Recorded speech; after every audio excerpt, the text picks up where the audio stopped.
पश्चिम बंगाल के लिए पहला रण तैयार है और बंग जंग में आर पार करने के लिए कई तस्वीरें हैं और कई खबरें हैं। एक ऐसे वक्त में जबकि चंद घंटों का इंतजार है और आज शाम 5 बजे के बाद चुनावी प्रचार थम जाएगा, चुनावी शोर पहले चरण के लिए थम जाएगा। तो ऐसे में कहां पर टीएमसी खेमा खड़ा है और भारतीय जनता पार्टी कैंप की कितनी है तैयारी? मोदी या ममता, किसे चुनेगी बंगाल की जनता? मथुआ कहां जाएगा, राजवंशी कहां जाएंगे, मुस्लिम फैक्टर क्या है? अभी तक आखिरकार चुनाव में किसने सिद्धि पाई है और किसने साधा है? और अगर साधा है तो क्या जुमलों के जरिए, नारों के जरिए, वादों के जरिए, मैनिफेस्टो के जरिए या फिर चीख चिल्लाहट के जरिए? अगर प्रधानमंत्री नरेंद्र मोदी ने साष्टांग किया 24 घंटे पहले तो इसका मतलब क्या है? लेकिन पश्चिम बंगाल के रण में कहां से आ गया बरमूडा ट्रायंगल, ये भी आपको बताएंगे और दिखाएंगे। नमस्ते, मैं राशिद। कुछ तस्वीरें देखें आप। एक ऐसे वक्त में जबकि पश्चिम बंगाल में पहले चरण के चुनाव की पूरी तैयारी है, आज शाम 5 बजे चुनावी प्रचार का शोर थम जाएगा। तो ऐसे में जो तस्वीरें मेरे इर्द गिर्द चल रही हैं, इसमें प्रधानमंत्री नरेंद्र मोदी ने कांथी में कैसे साष्टांग किया था, लेकिन दिलीप घोष ने अंतिम दौर में ही आकर के बरमूडा को लेकर के जो विवादित बयान दिया है ममता बनर्जी की तरफ इशारा करके, इसकी वजह से दिलीप घोष घिर गए हैं। लेकिन पश्चिम बंगाल के कांथी में याद है ना आपको, प्रधानमंत्री नरेंद्र मोदी ने कैसे कहा था, दीदी ओ दीदी, क्योंकि बंग रण का ये पहला प्रण है। अब सवाल यह है, मुस्लिम किसके साथ? मथुआ कहां जाएगा? राजवंशी किसके हैं? व्हील चेयर कितना काम आएगा? मोदी फैक्टर है लेकिन राहुल गांधी गायब हैं, लेफ्ट नदारद है। तो ऐसे में बीजेपी वर्सेस टीएमसी की लड़ाई कहां तक चली आई है? पहला चरण है, दिग्गजों का प्रण है और आज दिग्गज कारपेट बॉम्बिंग करने वाले हैं। अगली जो तस्वीर है आपको यही बताएगी और दिखाएगी, क्योंकि 27 तारीख को वोटिंग है और वोटिंग से पहले चरण में जो दिग्गजों का रण है, इसमें बंगाल में किसकी सेटिंग होगी और सेटिंग में कैसे मिथुन चक्रवर्ती झारग्राम में नजर आने वाले हैं। प्रधानमंत्री नरेंद्र मोदी से लेकर के जेपी नड्डा तक, गृह मंत्री अमित शाह से लेकर के कैलाश विजयवर्गीय और नरोत्तम मिश्रा तक, सभी ने झोंकी है ताकत। लेकिन ममता बनर्जी ये कहती हैं, मैं अकेली बंगालन हूं और मैं व्हीलचेयर पर ही रहकर टीएमसी को की हैट्रिक तो जमवा करके रहूंगी। लेकिन क्या टीएमसी की हैट्रिक होगी? पहली बड़ी खबर, पश्चिम बंगाल में पहले चरण के चुनाव प्रचार का आज है आखिरी दिन। यह सबकी ब्रेकिंग न्यूज है। आज शाम 5 बजे थम जाएगा चुनाव प्रचार का शोर। 27 मार्च को होगा पहले चरण का मतदान। पहले चरण में 30 विधानसभा सीटों के लिए वोटिंग होनी है। अगली बड़ी खबर, आज बंगाल में बीजेपी ने झोंक दी है पूरी ताकत। बीजेपी के पक्ष में माहौल बनाएंगे दिग्गज अमित शाह, राजनाथ सिंह, योगी आदित्यनाथ, ये सभी लोग धुआंधार रैलियां करने वाले हैं। मिथुन चक्रवर्ती ताबड़तोड़ रोड शो करेंगे, गौतम गंभीर भी करेंगे जनसभा और रोड शो। टीएमसी के लिए ममता बनर्जी का भी प्रचार जारी है। आज 4 रैलियों को संबोधित करेंगी ममता। दक्षिणी मेदिनीपुर और दक्षिणी 24 परगना में प्रचार करेंगी ममता बनर्जी। दिलीप घोष के बयान के बाद भी ममता बनर्जी कर सकती हैं पलटवार।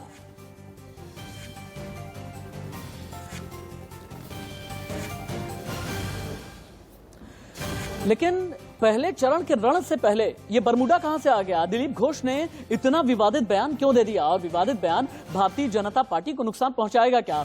विवादित बयान का सहारा ममता बनर्जी और टीएमसी लेंगे क्या? ये विवादित बयान क्या है अब देखें। बंगाल बीजेपी अध्यक्ष दिलीप घोष ने दिया है विवादित बयान।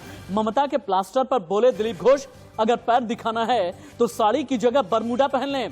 दिलीप घोष के बयान के बाद आग बबूला हुई टीएमसी ने दिलीप घोष के बयान को बताया मानसिक दिवालियापन।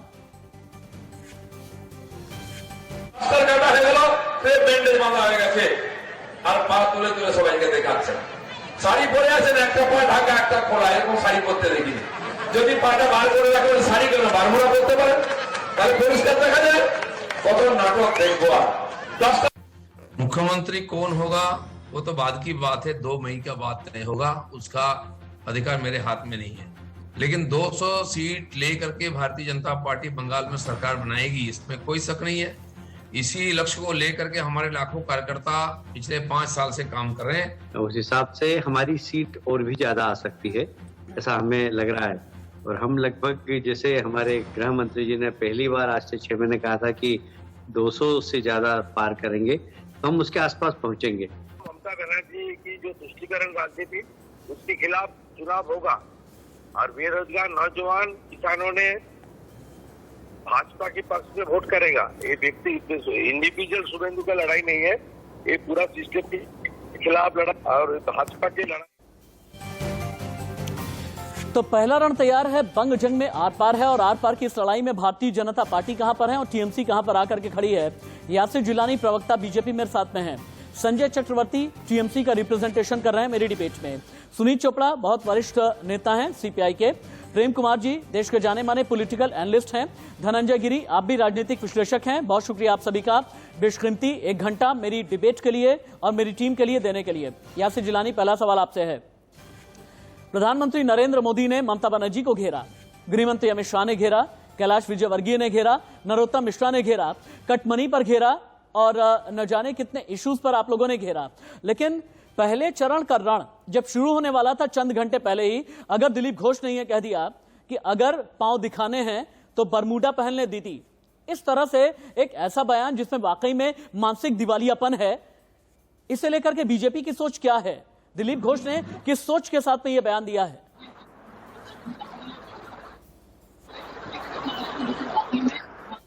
मुझे लगता है, आवाज आ रही है मेरी? बिल्कुल आवाज आ रही है, बोलें। यासिर जी बोलें। चलिए, यासिर जिलानी तक आवाज नहीं जा पा रही। संजय चक्रवर्ती हैं, टीएमसी के नेता मेरे साथ में। संजय जी, दिलीप घोष ने एक महिला को लेकर जो बयान दिया है उसकी पूरी निंदा की जानी चाहिए, यह हमारा भी और चैनल का भी मानना है, लेकिन क्या इसे पॉलिटिकली आप लोग एनकैश करने की कोशिश करेंगे? देखिए, ये जो है ये मानसिक दिवालियापन है और ये महिलाओं का अपमान है। ये सीधा सीधा उन्होंने देश की सारी महिलाओं का अपमान किया। मैं केवल बंगाल के नहीं बोल रहा हूँ, मैं ममता बनर्जी जी का नहीं बोल रहा हूँ, ये पूरे देश की महिलाओं का अपमान है। इनकी मानसिक दिवालियापन है। ये हार से इतना बौखला चुके हैं कि इतना जो है इनके दिमाग में ये आ गया है कि इतना सब कुछ झोंकने के बावजूद ममता बनर्जी को ये झुका नहीं पा रही हैं। तो ये दिवालियापन दिखा रहा है और कुछ नहीं है। ये सिर्फ और सिर्फ मानसिक दिवालियापन और महिलाओं का अपमान तक करने को ये तुला है। ये नहीं देख रहे कि वो बुजुर्ग हैं इतना और इस समय कष्ट में हैं, लेकिन क्या है कि इनको सिर्फ बयानबाजी करना है और बयानबाजी करके अपने उल्टी सीधी मानसिकता को वो यासिर जिलानी, दिलीप घोष के बयान को मानसिक दिवालियापन टीएमसी के नेता बता रहे हैं। उनका यह कहना है कि महिला का आप लोगों ने अपमान किया है और आपके पास में जहां विचार नहीं होता वहां पर मानसिक दिवालियापन होता है। क्यों व्यक्तिगत टिप्पणी? विचारों की बात करते हैं ना, मुद्दों की बात करते हैं। देखिए, मुझे लगता है कि चुनाव के जो मेन मुद्दे हैं, चुनाव का मुद्दा है दिलीप घोष का बयान। यासिर भाई, दिलीप घोष का बयान। यासिर भाई, दिलीप घोष का बयान। डिबेट को डिरेल में होने ही नहीं दूंगा। दिलीप घोष का बयान। नहीं, सुन लीजिए, सुनिएगा तभी तो बात आएगी ना, पहले बात तो रखने दीजिए। मैं कह रहा हूं कि जो मेन मुद्दा है cut money, selective killing culture, Bengal का माहौल जो पिछले 10 साल में बद से बदतर हो गया है। मैं कह रहा हूं बंगाल में राजनीतिक हिंसा हुई, मैं करूंगा बंगाल में राजनीतिक हिंसा हुई, बंगाल में कटमनी है, बंगाल में सिंडिकेट है, बंगाल में परिवारवाद है, सब चीजें हैं। लेकिन आप ये कहेंगे क्या कि अगर पांव दिखाना है तो बरमूडा पहन लें? आप ये कहेंगे यासिर जिलानी? देखिए, अब दिलीप घोष जी का बयान जो आया है वो क्या, तो उनकी टिप्पणी आएगी वो सफाई देंगे, लेकिन हम लोग डिबेट कर रहे हैं कि बंगाल किस तरह की हालत खराब, बंगाल को कैसे बचाना है, गुंडों से कैसे बचाना है, बंगाल जिस तरीके से सेलेक्टिव किलिंग कल्चर एक उदय हुआ है, लोगों को करके मारा गया, चर्चा नहीं होनी चाहिए ना, वो चीजें दिखाई नहीं दे रही। बंगाल के लोग चुनाव कर रहे हैं, ये आप समझ लीजिए, बंगाल बदल रहा है। दिलीप घोष के बयान पर आप मेरे सवालों की जो गेंद है वो डक कर जा रहे हैं यासिर भाई, ये कहीं से भी सभ्य समाज में एक्सेप्टेड बयान नहीं कहा जा सकता जो भी किसी भी एक महिला के लिए दिया गया। मैंने कहा ना, पश्चिम बंगाल में कटमनी होगा, पश्चिम बंगाल में सिंडिकेट होगा, पश्चिम बंगाल में राजनीतिक हिंसा, पश्चिम बंगाल में विकास नहीं हुआ होगा। आप हर एक चीज पर, मुद्दों पर आप मुख्यमंत्री को घेर सकते हैं, महिला को घेर सकते हैं, लेकिन अगर व्यक्तिगत टिप्पणी कर जाते हैं ना तो फिर पश्चिम बंगाल एक जज्बाती प्रदेश है और जज्बाती प्रदेश बहुत बार अगर दिमाग की बजाय दिल से सोच लेता है ना तो फिर बंग का रण अपना गियर शिफ्ट भी कर लेता है। यह भी समझना बहुत जरूरी होगा और ये समझें आप, ये समझें, इसका नुकसान हो सकता है। सुनीत चोपड़ा जी के पास में चलते हैं। यासिर भाई रुकें, तो व्यक्तिगत जवाब दे देंगे। हाँ, अच्छा ठीक है, हमें इंतजार है। दिलीप घोष व्यक्तिगत बयान कब देते हैं और व्यक्तिगत क्या माफी मांगेंगे या फिर नहीं मांगेंगे? सुनीत चोपड़ा जी के पास में चलते हैं। सुनीत जी, पहला रण एकदम सच करके तैयार है, ना लेफ्ट नजर आ रही है, ना राहुल गांधी नजर आए, नहीं फुरफुरा शरीफ का बहुत ज्यादा कहा गया था कि फुरफुरा शरीफ पहले चरण का जो रण है, हर जगह इंडिया वो आईएसएफ जो सेक्युलर फ्रंट है, तथाकथित मौलाना का, तथाकथित नेता का अब्बास सिद्दीकी, वो भी किसी काम नहीं आते नजर आ रहे हैं। वॉकओवर दे दिया है क्या, सरेंडर कर गया है क्या आपका महाजोत? मेरा तो ये कहना है कि त्रिकोणीय लड़ाई है। कैसे? क्योंकि अभी उधर आनंद राहुल मुल्ला गांधी भी दिखते हैं, नहीं। जो किसान आंदोलन के हाँ। नेतृत्व करते रहे हैं दिल्ली में काफी टाइम के लिए, और हमारे साथ किसान हैं। और परेड ग्राउंड में जो इतनी बड़ी रैली हुई थी, हाँ। वो बताती है कि बहुत सारे लोग हैं जो भले सामने नहीं आएंगे लेकिन वोट देंगे। आपको यानी आपको सीताराम येचुरी नहीं चाहिए, आपको राहुल गांधी प्रियंका गांधी नहीं चाहिए, आपको अधीर रंजन चौधरी नहीं चाहिए, आपको फुरफुरा शरीफ वाले अब्बास सिद्दीकी नहीं चाहिए, आपको चाहिए तो राकेश टिकैत नहीं? राकेश टिकैत के सहारे बंगाल में चुनावी वतरणी पार कर लेना चाहते हैं आप? मैंने नाम लिया है। हाँ, आनंद मुल्ला मैंने नाम लिया है। अच्छा। और कई और लोग हैं जो किसान सभा के नेता हैं, अखिल भारतीय खेत मजदूर यूनियन के नेता हैं, सीटू के नेता हैं, पार्टी के नेता हैं। ठीक है। 34 साल जिन लोगों ने इस देश, इस प्रांत के ऊपर राज किया है, वो अनजान नहीं है। उनको जरूरत नहीं है ये टूरिस्ट टीम के लिए। हाँ, हाँ।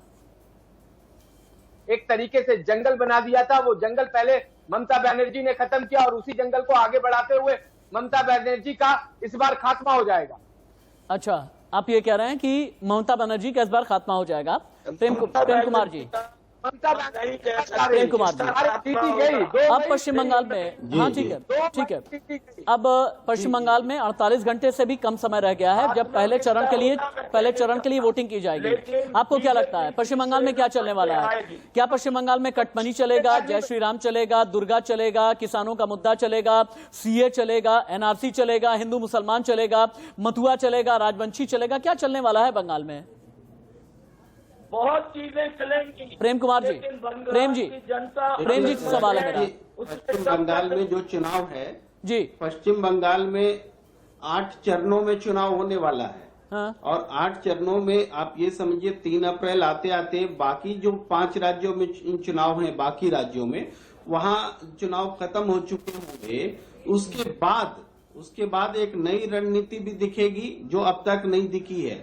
जिस विषय पर बीजेपी नहीं आई है, बचती रही है, चाहे एनआरसी सीएए का मामला हो, इवन घुसपैठ जैसे सवाल हो जिसमें कि पोलराइजेशन की पॉलिटिक्स वो करना चाहती है, वो सारे मुद्दे आएंगे। और आपने अभी कहा था कि राहुल गांधी क्यों नहीं दिख रहे, तो राहुल गांधी भी इस अप्रैल महीने के बाद बाकी चरणों में दिखेंगे, क्योंकि बीजेपी का तो स्टेक सिर्फ और सिर्फ बंगाल और असम में है, लेकिन कांग्रेस का स्टेक दक्षिण के राज्यों में भी है। तो उनका फोकस शुरुआती दौर में दक्षिण में है, लेकिन अप्रैल में जो बाकी चरणों के चुनाव होंगे तो राहुल गांधी भी पश्चिम बंगाल में दिखेंगे। हाँ, ठीक है। मुद्दों की बात करें तो मुद्दा निश्चित रूप से एंटी इनकम्बेंसी भी है। यानी आप ये कहना चाहते हैं कि पहले चरण के लिए कांग्रेस को राहुल गांधी की जरूरत पश्चिम बंगाल में है ही नहीं, यही कहना चाहते हैं ना आप?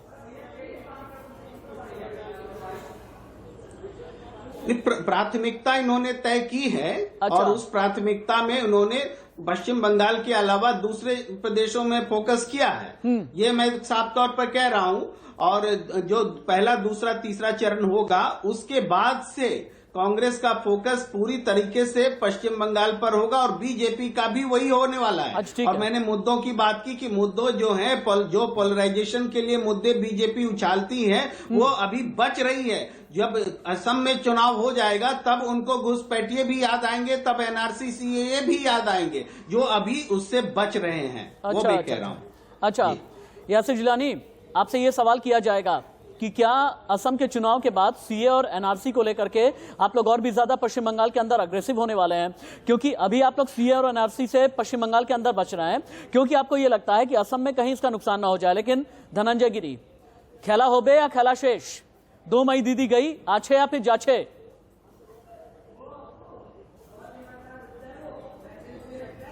धनंजय गिरी, कहा जा सकता है, जैसे कहा गया ना कि सारे तीर्थ बार बार, गंगा सागर एक बार।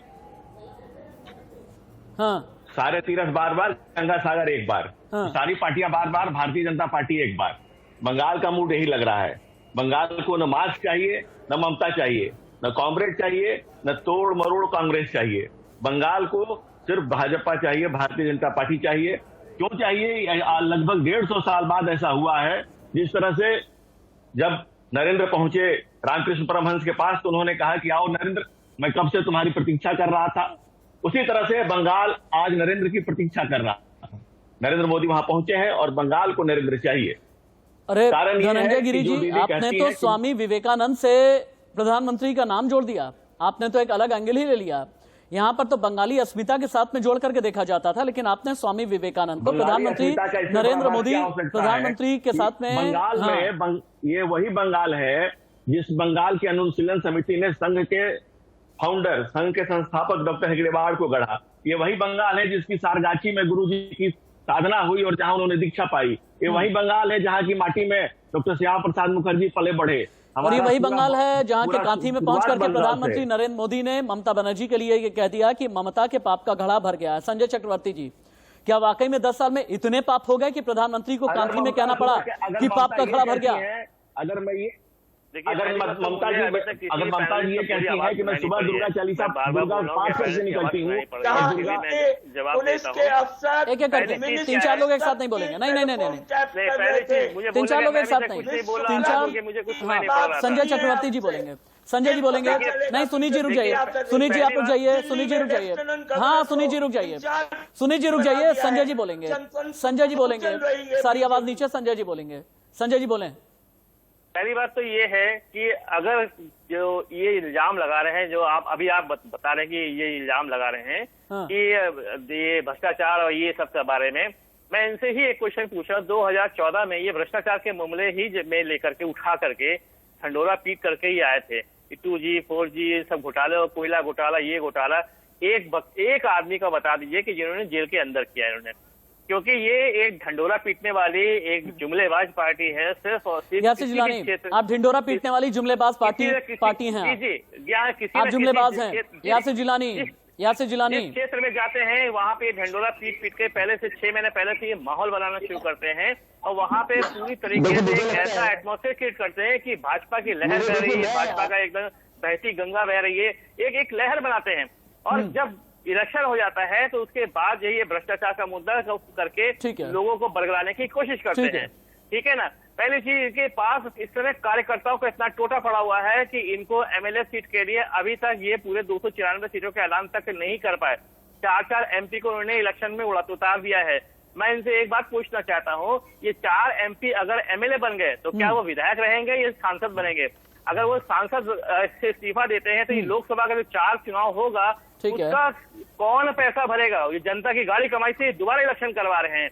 इनके पास साम दाम दंड भेद हर नीति को अपना रहे हैं।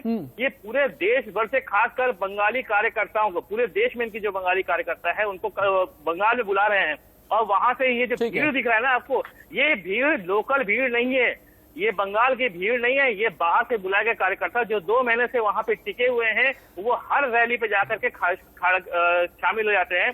मेरे समझ में नहीं आता अगर पश्चिम बंगाल में भारतीय जनता पार्टी की रैली में लाखों लोग दिखे, आपको लगता है बाहरी? योगी आदित्यनाथ आपको लगते हैं बाहरी?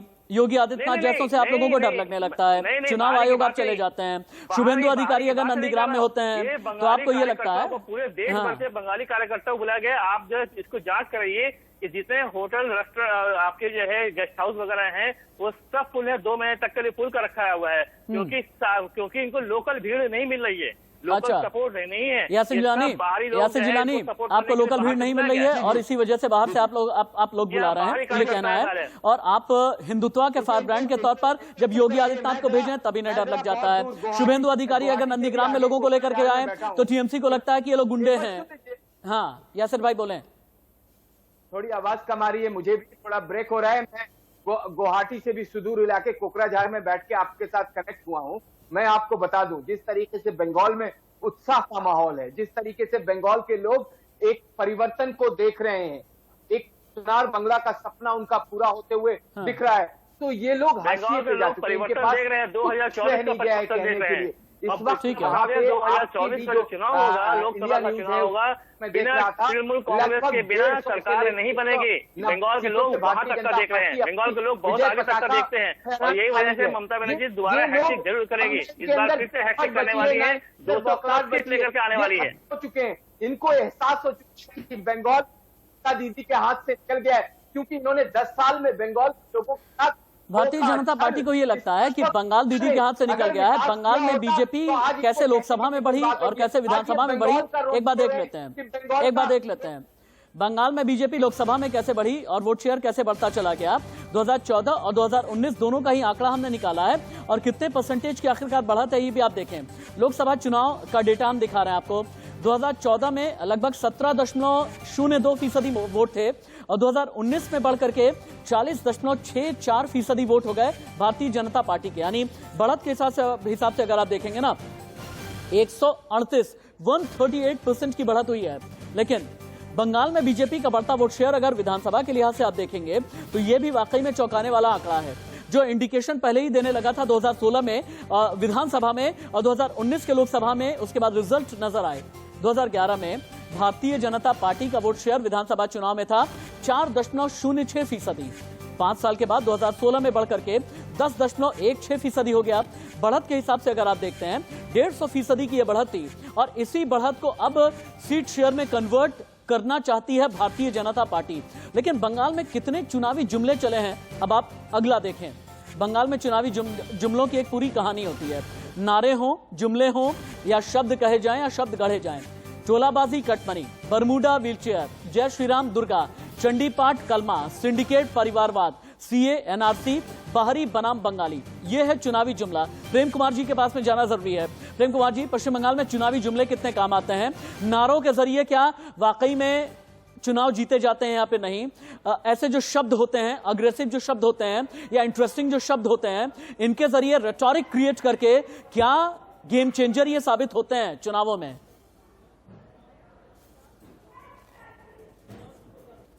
निश्चित रूप से नारों की बड़ी भूमिका होती है। नारे दरअसल जनता के सेंटिमेंट्स के हिसाब से जो होते हैं वो जनता में पॉपुलर हो जाते हैं। अगर कट मनी जनता को परेशान कर रही है तो कट मनी मुद्दा होगा, और एक कट मनी बोल देने से जनता को संदेश चला जाता है। मैं बस उदाहरण दे रहा हूं, पर अब मैं उन बातों का जवाब देना चाहता हूं जो लगातार पैनल में चल रहा है कि जैसे स्वामी विवेकानंद का ध्यान दिलाया गया। स्वामी विवेकानंद ने शिकागो से जो भाषण दिया था कि हिंदुस्तान वो धरती है जहां हर दुनिया के हर धर्म के लोगों को पनाह दी है, और आज की जो बीजेपी की घुसपैठिए की सोच है उसमें और स्वामी विवेकानंद की सोच में जमीन आसमान का फर्क है। आज घुसपैठिए को लेकर बीजेपी की सोच धार्मिक आधार पर है। कोई शरणार्थी कहलाएगा अगर इस धर्म का है, और कोई घुसपैठिया कहलाएगा उस धर्म का है। दूसरी बात यह थी, मैं एक और बात यह बोलना चाहता हूं कि देखिए, बंगाल एक ऐसा राज्य है जहां देश की जनता ने अब तक बीजेपी को फटकने भी नहीं दिया है।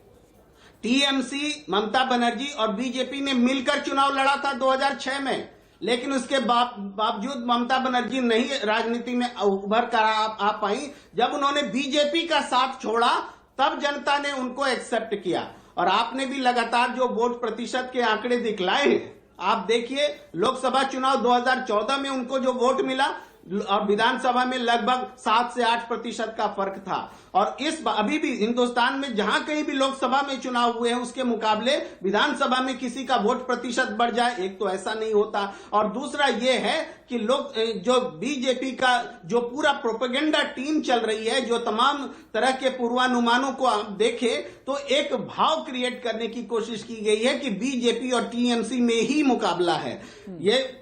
ये भाव मोटे तौर पर सही है, लेकिन ये बड़ा फर्क है, वोट में बड़ा फर्क है टीएमसी और बीजेपी के बीच, और जो नतीजे आएंगे निश्चित रूप से ये फर्क भी दिखेगा। ये मेरा मूल्यांकन मोटे तौर पर पश्चिम बंगाल के लिए है। ठीक है, आपका मूल्यांकन ये है। सुनीत चोपड़ा जी के पास एक बार फिर चलते हैं। सुनीत चोपड़ा जी, पर्दे के पीछे ऐसा क्यों लग रहा है कि लेफ्ट, कांग्रेस और फुरफुरा शरीफ, ये तीनों लोग मिलकर के ये चाहते हैं, इन्होंने इसलिए सरेंडर कर दिया है, या इनकी ताकत इसलिए डाइल्यूट नजर आ रही है, ये किसी बड़े चेहरे को आगे नहीं कर रहा है, क्योंकि इन्हें ये लगता है कि अगर कंसोलिडेशन पूरा करना है, अगर भारतीय जनता पार्टी को बंगाल की सरजमी से अलग करके रखना है, अलहदा रखना है, हाशिए पर रखना है, तो खुद को भी हाशिए पर ले जाना जरूरी होगा। अगर हमें ममता बनर्जी के पक्ष में वोट का कंसोलिडेशन करना है, अगर भारतीय जनता पार्टी के अगेंस्ट कहीं पर वोट को ट्रांसफर कराना है, तो फिर यह ममता बनर्जी की तरफ ही जाए। इसे इंश्योर करना है, इसे इंटैक्ट रखना है, और यही एक वजह है कि लेफ्ट भी शांत, कांग्रेस भी खामोश, और फुरफुरा शरीफ वाले जो अब्बास सिद्दीकी हैं, उनका भी बहुत ज्यादा कुछ प्रभाव नजर नहीं आ रहा। और असदुद्दीन ओवैसी तो जैसे पूरी तरह सरेंडर कर ही गए हैं।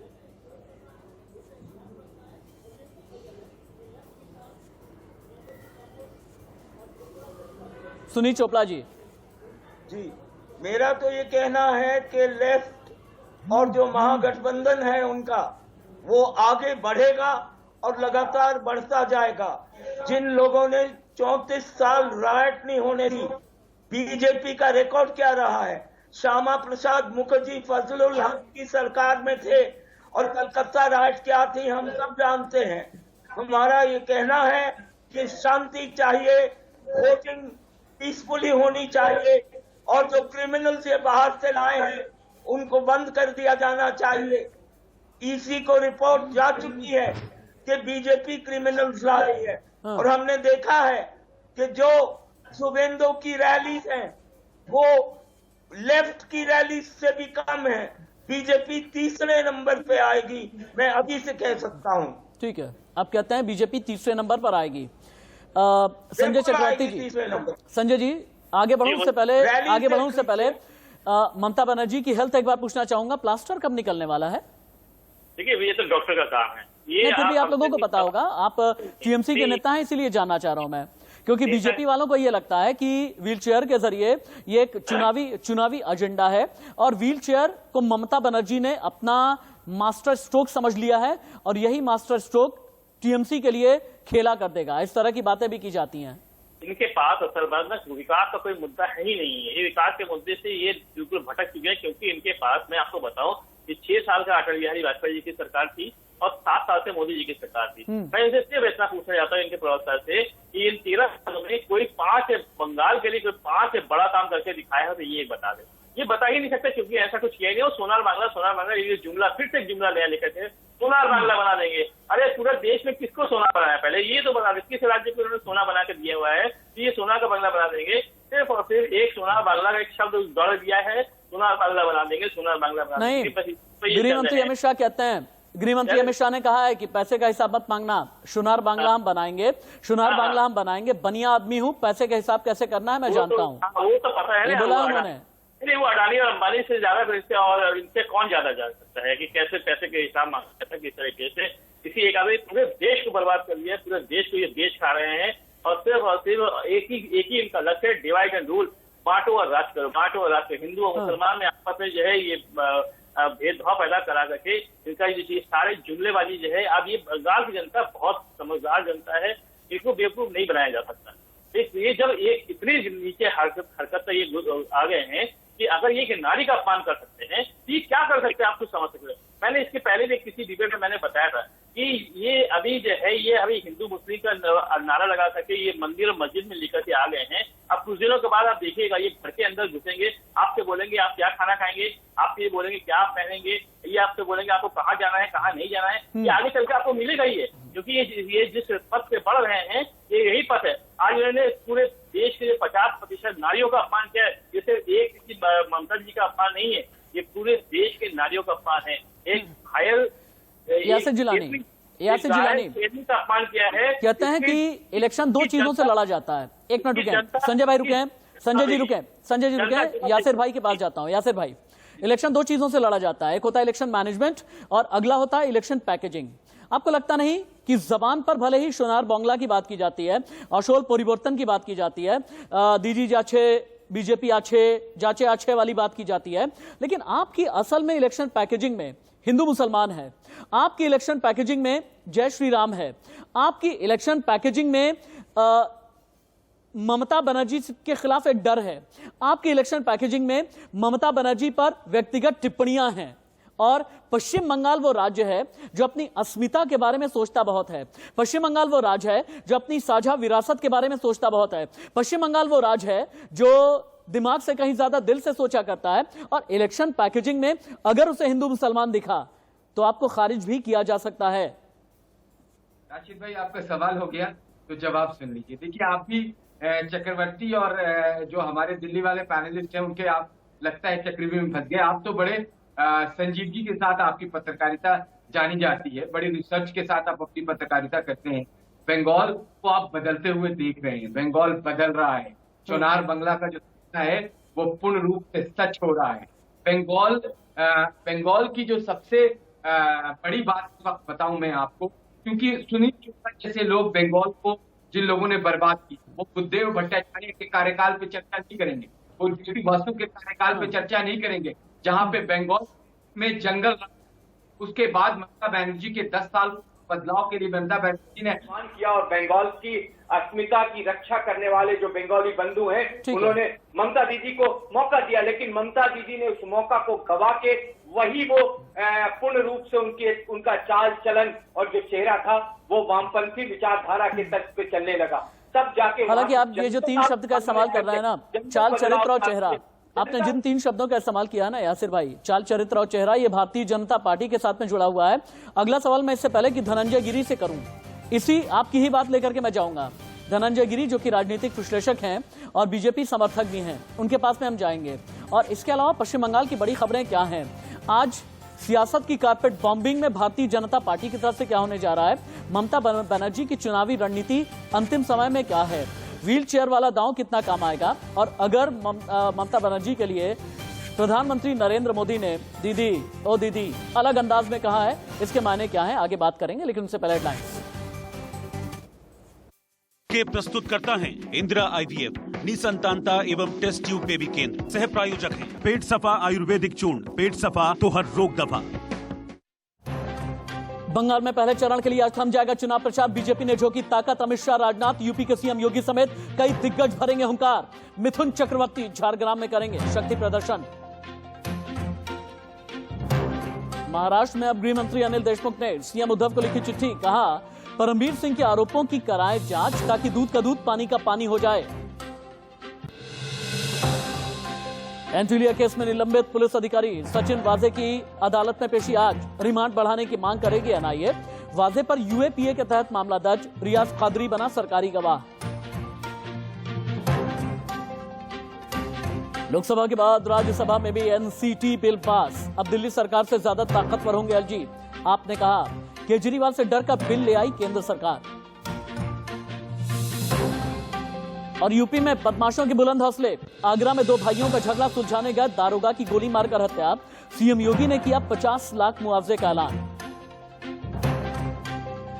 वहीं साथ ही देश में कोरोना की डरावनी रफ्तार, 5 महीने बाद एक दिन में आए 50,000 से अधिक नए केस, 24 घंटे में 251 की मौत। केंद्र सरकार ने एस्ट्राजेनेका और कोविशील्ड के निर्यात पर लगाई रोक।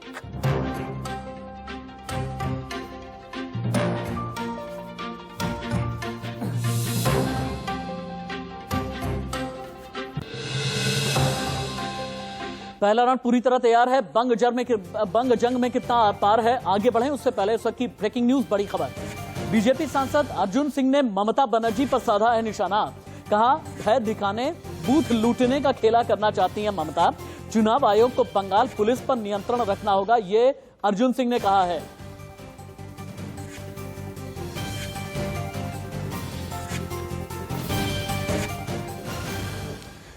इससे पहले आप ये देखें कि प्रधानमंत्री नरेंद्र मोदी जब पश्चिम बंगाल के कांथी पहुंचे, दीदी का नाम किस अंदाज में लिया है, टीएमसी के टोलाबाज को कैसे लुटेरे करार दिया, और क्यों ये कहा प्रधानमंत्री ने दीदी के पाप का घड़ा भर गया है, दीदी को सजा मिलेगी, और दीदी कहने का जो प्रधानमंत्री का अंदाज था कितना अलग था, देखें। बंगाल के कोने कोने से अब एक ही आवाज आ रही है, बंगाल के हर घर से एक ही आवाज आ रही है, बंगाल के हर मुख से एक ही आवाज आ रही है, 2 मई दीदी जत्थे, 2 मई दीदी, 2 मई दीदी, 2 মই দিদি চাচ্ছে আসল পরিবর্তন আছে।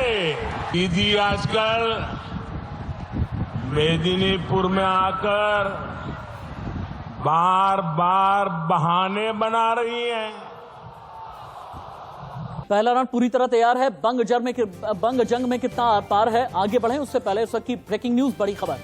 बीजेपी सांसद अर्जुन सिंह ने ममता बनर्जी पर साधा है निशाना। कहा भय दिखाने, बूथ लूटने का खेला करना चाहती हैं ममता। चुनाव आयोग को बंगाल पुलिस पर नियंत्रण रखना होगा, ये अर्जुन सिंह ने कहा है।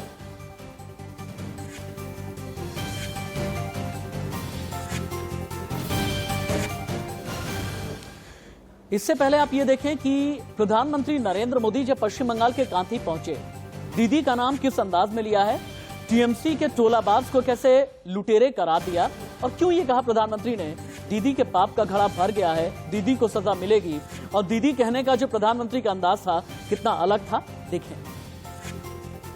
बंगाल के कोने कोने से अब एक ही आवाज आ रही है, बंगाल के हर घर से एक ही आवाज आ रही है, बंगाल के हर मुख से एक ही आवाज आ रही है, 2 मई दीदी जाथे, 2 मई दीदी, 2 मई दीदी, 2 मई दीदी, 2 मई दीदी চাচ্ছে আসল পরিবর্তন আছে। दीदी आजकल मेदिनीपुर में आकर बार बार बहाने बना रही हैं। दीदी उन बहनों, उन परिवारों को जवाब नहीं दे पाई जिनको पहले अम्फान ने तबाह किया और फिर तृणमूल के टोलाबाजों ने लूट लिया। दीदी, ओ दीदी, अरे दीदी, ये तृणमूल के पाप का घड़ा भर चुका है। पोलिंग बूथ पर हमारी माताएं बहनें आपके कुशासन को सजा देने का तय करके बैठी है। प्रधानमंत्री ने जब कांथी में ममता बनर्जी पर वार किया था ये सुना आपने, लेकिन पश्चिम बंगाल में आज कैसे दिखेगी भगवा शक्ति, इसके लिए आपको इंफोग्राफिक स्टूडियो लेकर के चलते हैं। पश्चिम बंगाल में आज राजनाथ सिंह हैं, अमित शाह हैं गृह मंत्री, यूपी के सीएम योगी आदित्यनाथ हैं, मिथुन चक्रवर्ती झारग्राम में नजर आएंगे, और इसके अलावा दिल्ली से बीजेपी सांसद गौतम गंभीर वो भी नजर आएंगे आज पश्चिम बंगाल की सरजमी पर। लेकिन सवाल यह है कि पहले चरण का सिकंदर बनेगा कौन। जंगल महाल के 5 जिलों में 30 सीटों पर चुनाव है। पुरुलिया, झारग्राम, पूर्वी मेदिनीपुर, पश्चिमी मेदिनीपुर और बांकुरा में मतदान है। 27 मार्च को वोट डाले जाएंगे पहले चरण के लिए। 191 उम्मीदवार मैदान में हैं, 48 उम्मीदवारों पर क्रिमिनल केस दर्ज है। लेकिन सवाल यही है कि भारतीय जनता पार्टी या फिर ममता बनर्जी, पश्चिम बंगाल ने किसके लिए मन बना करके रखा है। लेकिन पश्चिम बंगाल का जो वोटर है, धनंजय गिरी, पश्चिम बंगाल का जो वोटर है इतना साइलेंट क्यों है? पश्चिम बंगाल का वोटर अपनी बात क्यों नहीं कह रहा? क्यों उसकी जबान पर न भारतीय जनता पार्टी बहुत ज्यादा आ रहा है और न ही टीएमसी बहुत ज्यादा सुनाई देता है? कारण ये है भाई साहब कि बंगाल को नक्सल नहीं, नरेंद्र चाहिए। ये नरेंद्र का बंगाल है और नरेंद्र का बंगाल होगा। ये बंगाल की जनता मन बना चुकी है, लेकिन चूंकि बंगाल में भ्रष्टाचार, हत्या, नक्सल जिन हाथों में होना चाहिए किताब कलम, उन हाथों में थमा दिया है तलवार, उन हाथों में थमा दिया हथियार। ये बंगाल का बेड़ा गर्क करके रखे हुए है। इसलिए बंगाल की जनता, आम जनता पब्लिक में बोलने से घबरा रही है और नरेंद्र का बंगाल होगा, ये तय कर चुकी है बंगाल की जनता, ये मन बना चुकी है। संजय चक्रवर्ती, नरेंद्र का बंगाल होगा और ममता सियासी तौर पर कंगाल होंगी, जवाब दें।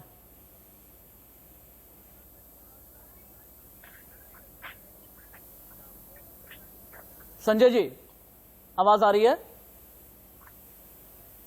संजय चक्रवर्ती, मेरा संपर्क टूट चुका है, किसी की आवाज नहीं आ रही, ऑडियो नहीं।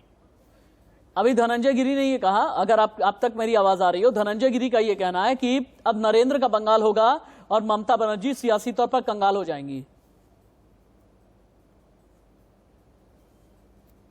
संजय जी आवाज आ रही है?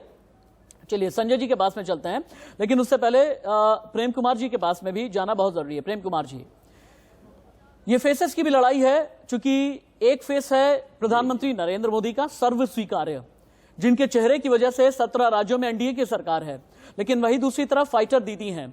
पश्चिम बंगाल किस तरह का चेहरा, यानी एक होता है सर्व स्वीकार्य चेहरा, वो पसंद करता है, या एक फाइटर वाला जो चेहरा होता है, फाइटर वाला वो चेहरा जो ममता बनर्जी ने नंदीग्राम सिंगूर से लेकर के 10 साल के शासन में बंगाल में दिखाया है।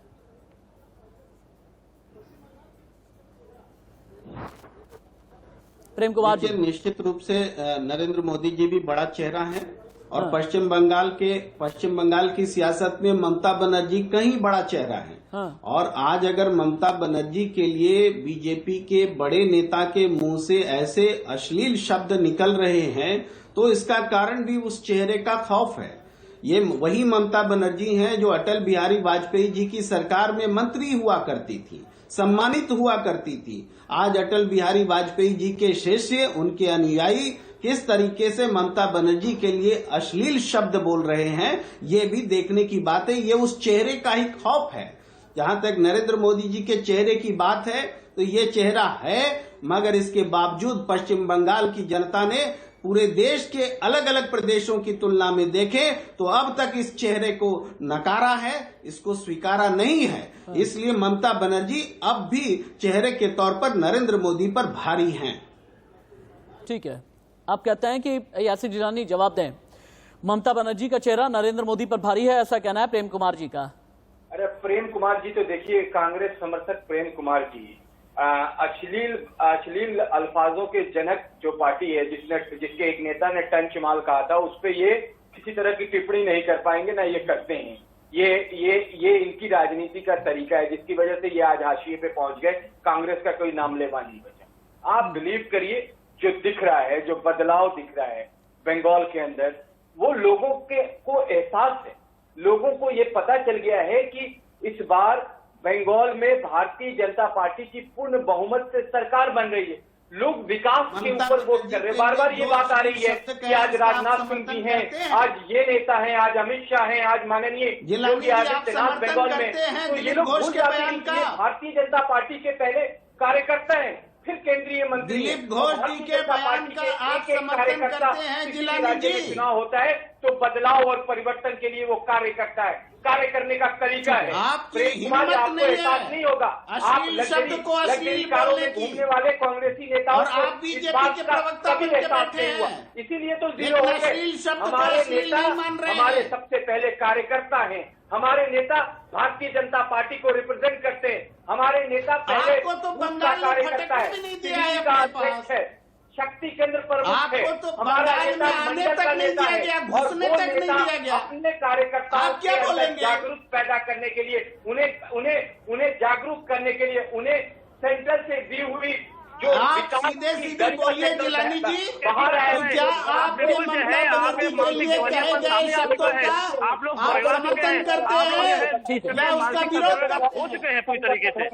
यासिन जी, संजय जी, सुनील चोपड़ा जी, प्रेम कुमार जी और धनंजय गिरी जी, बहुत बहुत धन्यवाद आपका, बहुत बहुत धन्यवाद, बहुत बहुत शुक्रिया अपना बेशकीमती समय मुझे और मेरे चैनल को, मेरी टीम को देने के लिए बहुत बहुत धन्यवाद। लेकिन हाँ, इतना जरूर है, पश्चिम बंगाल को यह अच्छे से पता है कि जहां धर्म की राजनीति होती है वहां किसके साथ में जाना है, जहां विकास की बात होती है वहां किसके साथ में जाना है, जहां बंग ध्वनि की बात होती है वहां किसके साथ में जाना है, जहां सोनार बांग्ला की बात होती है वहां किसके साथ में जाना है। मैनिफेस्टो से लेकर के चुनावी वादे और चुनावी वादों से लेकर के 10 साल का शासन, इन सभी को तौला जाएगा, नापा जाएगा, नाप जोक की जाएगी और उसके बाद फिर पश्चिम बंगाल का जो वोटर है वोट देने के लिए जाएगा। और यही एक वजह है कि पश्चिम बंगाल का वोटर अभी साइलेंट है, खामोश है। उसे ये पता है कि किस तरह का फैसला करना है, किसके लिए फैसला करना है, किसके लिए निर्णायक रहना है और किस चेहरे को चुनना है। बस चंद घंटों का इंतजार आप कीजिए। इंडिया न्यूज पर पश्चिम बंगाल चुनाव की हर बड़ी खबरें, और न सिर्फ पश्चिम बंगाल चुनाव बल्कि 5 राज्यों के विधानसभा चुनाव की हर बड़ी खबर सबसे पहले, सबसे तेज, सिर्फ इंडिया न्यूज पर। एक ब्रेक।